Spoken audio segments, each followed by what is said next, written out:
नमस्कार दोस्तों, कैसे हैं आप सब। माइथोलॉजी एंड ब्लॉगिंग चैनल में आपका स्वागत है।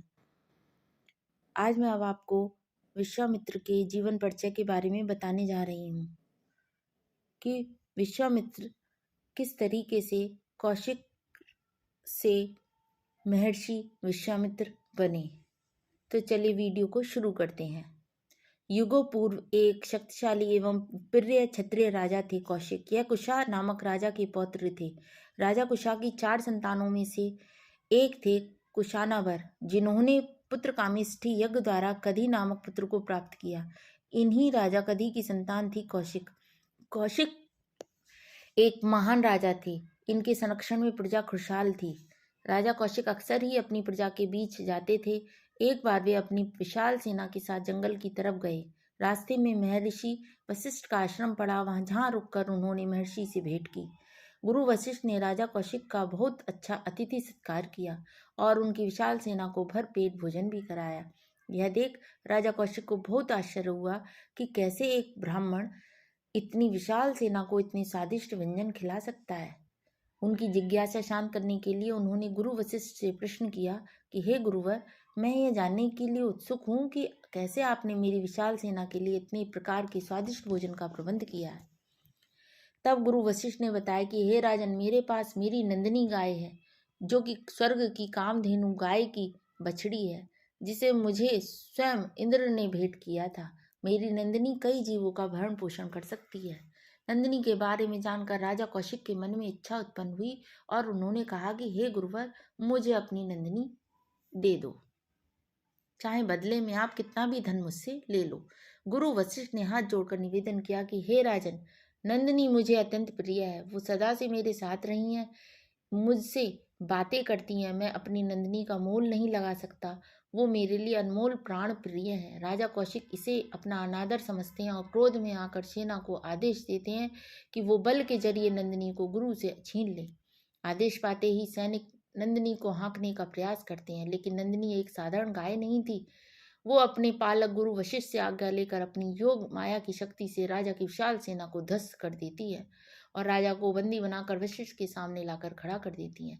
वशिष्ठ अपनी सेना के नाश से क्रोधित हो गुरु वशिष्ठ पर आक्रमण करते हैं। गुरु वशिष्ठ क्रोधित हो जाते हैं और राजा के एक पुत्र को छोड़ सभी को श्राप देकर भस्म कर देते हैं। अपने पुत्र के इस अंत से दुखी कौशिक अपना राजपाठ अपने एक पुत्र को सौंप तपस्या के लिए हिमाचल चले जाते हैं और हिमालय में कठिन तपस्या से वे भगवान शिव को प्रसन्न करते हैं। भगवान शिव प्रकट होकर राजा को वरदान मांगने को कहते हैं। तब राजा कौशिक शिव जी से सभी दिव्यास्त्र का ज्ञान मांगते हैं। शिव जी उन्हें सभी शस्त्रों से शोभित करते हैं। धनुर्विद्या का पूर्ण ज्ञान होने के बाद राजा कौशिक पुनः अपने पुत्रों की मृत्यु का बदला लेने के लिए वशिष्ठ पर आक्रमण करते हैं और दोनों तरफ से घमासान युद्ध शुरू हो जाता है। राजा के छोड़े हर एक शस्त्र को वशिष्ठ निष्फल कर देते हैं। अंततः वे क्रोधित होकर कौशिक पर ब्रह्मास्त्र का प्रयोग करते हैं, जिससे चारों तरफ तीव्र ज्वाला उठने लगती है। तब सभी देवता वशिष्ठ जी से अनुरोध करते हैं कि वे अपना ब्रह्मास्त्र वापस ग्रहण कर लें। वे कौशिक से जीत चुके हैं, इसीलिए वे पृथ्वी की इस ब्रह्मास्त्र से रक्षा करें। सभी के अनुरोध और रक्षा के लिए वशिष्ठ शांत हो जाते हैं, ब्रह्मास्त्र वापस ले लेते हैं। वशिष्ठ से मिली हार के कारण कौशिक राजा के मन को बहुत गहरा आघात पहुंचता है और वे समझ जाते हैं कि एक क्षत्रिय की बाहरी ताकत किसी ब्राह्मण की योग की ताकत के आगे कुछ नहीं। इसीलिए वे यह फैसला करते हैं कि वे अपनी तपस्या से ब्रह्मत्व हासिल करेंगे और वशिष्ठ से श्रेष्ठ बनेंगे। और वे दक्षिण दिशा में जाकर अपनी तपस्या शुरू करते हैं, जिससे वे अन्न का त्याग कर फल फूल पर जीवन व्यापन करने लगते हैं। उनकी कठिन तपस्या से उन्हें राजश्री का पद मिलता है। अभी भी कौशिक दुखी थे क्योंकि वे संतुष्ट नहीं थे। विश्वामित्र ने किया नए स्वर्ग का निर्माण। एक राजा थे त्रिशंकु। उनकी इच्छा थी कि वे अपने शरीर के साथ स्वर्ग जाना चाहते थे, जो कि प्रकृति के नियमों के अनुरूप नहीं था। इसके लिए त्रिशंकु वशिष्ठ के पास गए, पर उन्होंने नियमों के विरुद्ध न जाने का फैसला लिया और त्रिशंकु को खाली हाथ लौटना पड़ा।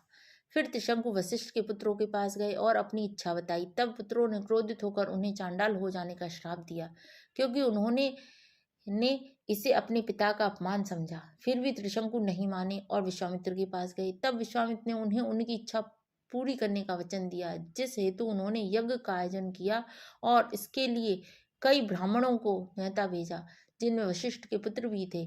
वशिष्ठ के पुत्रों ने यज्ञ का तिरस्कार किया और उन्होंने कहा कि हम ऐसे यज्ञ का हिस्सा कतई नहीं बनेंगे जिसमें चांडाल के लिए हो और किसी क्षत्रिय पुरोहित के द्वारा किया जा रहा हो।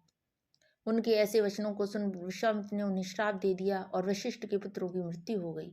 यह सब देखकर अन्य सभी भयभीत हो गए और यज्ञ का हिस्सा बन गए। यज्ञ पूरा किया गया, जिसके बाद देवताओं का आह्वान किया गया, लेकिन देवता नहीं आए।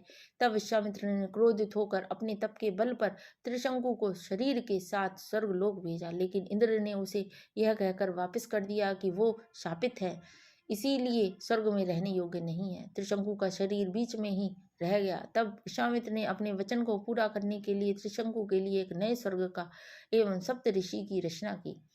इन सब से देवताओं को उनकी सत्ता हिलती दिखाई दी। तब उन्होंने विश्वामित्र से प्रार्थना की। तब विश्वामित्र ने कहा कि मैंने अपना वचन पूरा करने के लिए यह सब किया है। अब से त्रिशंकु इसी नक्षत्र में रहेगा और देवताओं की सत्ता को कोई हानि नहीं होगी।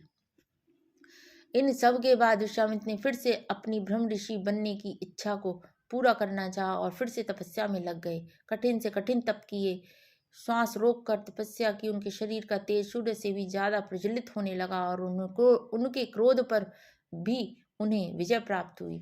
तब जाकर ब्रह्मा जी ने उन्हें ब्रह्म ऋषि का पद दिया और तब विश्वामित्र ने उनसे ओम का ज्ञान भी प्राप्त किया और गायत्री मंत्र को जाना।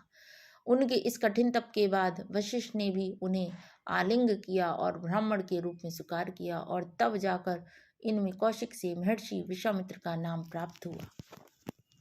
इंद्र ने मेनका को तप भंग करने भेजा।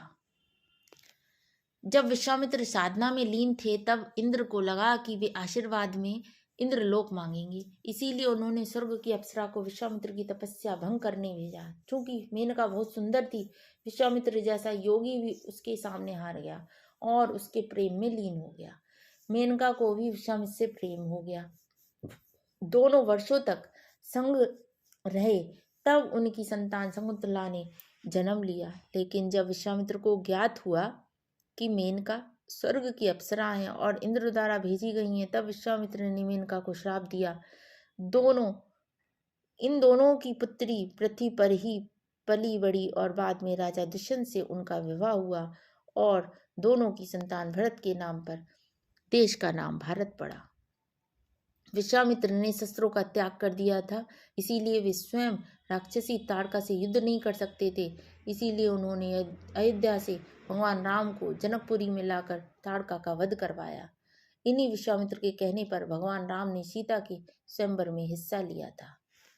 यदि आपको मेरी ये वीडियो अच्छी लगी हो तो प्लीज़ इसे लाइक करें, शेयर करें, सब्सक्राइब करें। जय श्री राधे।